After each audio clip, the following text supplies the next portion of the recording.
मेंदू आणि हृदय यांचं नातं किती विचित्र आहे ना. मेंदू हृदयाचं ऐकत नाही, हृदय मेंदूचं ऐकत नाही.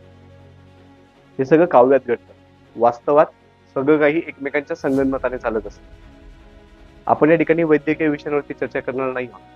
आपण हे बघणार आहोत की अर्थव्यवस्थेत मेंदू आणि हृदय कसं काम करतं. याकरता एक सिंपल गोष्ट लक्षात घ्या. हृदय म्हणजे आपली आरबीआय आहे, जिला की आपण सेंट्रल बँक म्हणतो, आणि मेंदू म्हणजे मॉनेटरी पॉलिसी. ज्याप्रमाणे विविध अवयवांकडून अशुद्ध रक्त शोषून घेण्याचं काम हृदय करतं आणि परत ते रक्त शुद्ध करून त्या अवयवांना पोहोचवायचं काम देखील हृदयच करतं.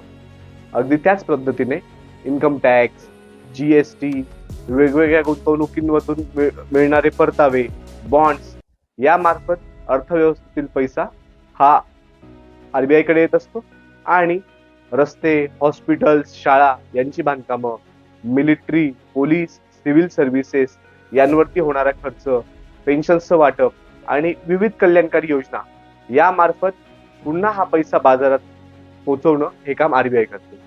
ज्या पद्धतीने रक्तवाहिन्या हृदयाकडे रक्त शोषून घेणं आणि रक्त पोहोचवणं हे काम करत असतात, अगदी काही फायनान्शियल इन्स्टिट्यूट ज्याला आर्थिक संस्था असं आपण म्हणतो, त्या आर्थिक संस्थांचं काम या संपूर्ण पैशाचं चलन करणं असं असतं.